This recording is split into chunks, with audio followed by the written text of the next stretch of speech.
One of the things businesses often struggle with is working out what their profit potential actually is. So I want to introduce you to a little tool that I like to use called the perfect year. And this is all about working out what the perfect year would look like, which essentially is what is the profit potential of the business.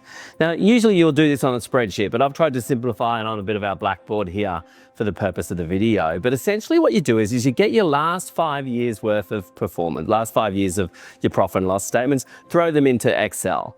What we're then going to do is we're going to add a year on the end. We're going to put some formulas in there, but that year is going to be the perfect year. And what we're going to do is we're going to have a look. For example, our top line here, we've got our sales. Let's say we've got division A, B, and C.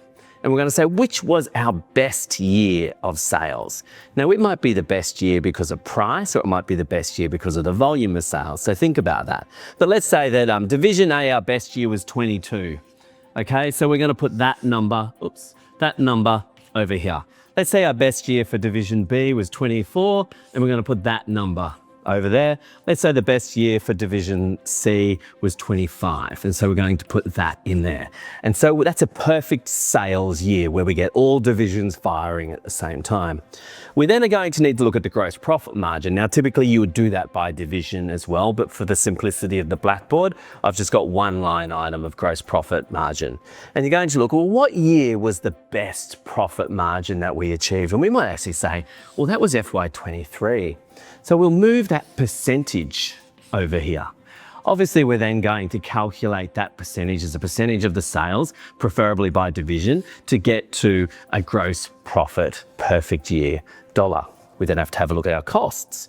Some years we are heavier in costs than others. Some years we've got some abnormal items in them. So again, we'll look at the last 5 years and we might choose the best years that we have there, and we're going to move those costs over here to the perfect year column as well.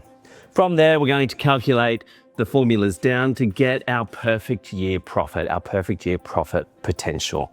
Now, as I said at the beginning, this is a bit of a quick and dirty sort of way to do financial forecasts. But more importantly, I like to do it to show people what the profit potential would be if all the stars aligned and everything good happened in the 1 year. Once you know what your perfect year is, go back and have a look at what happened in those particular years, and you can put strategies in place to make sure that that component of your P&L is perfect in the year that you're working towards.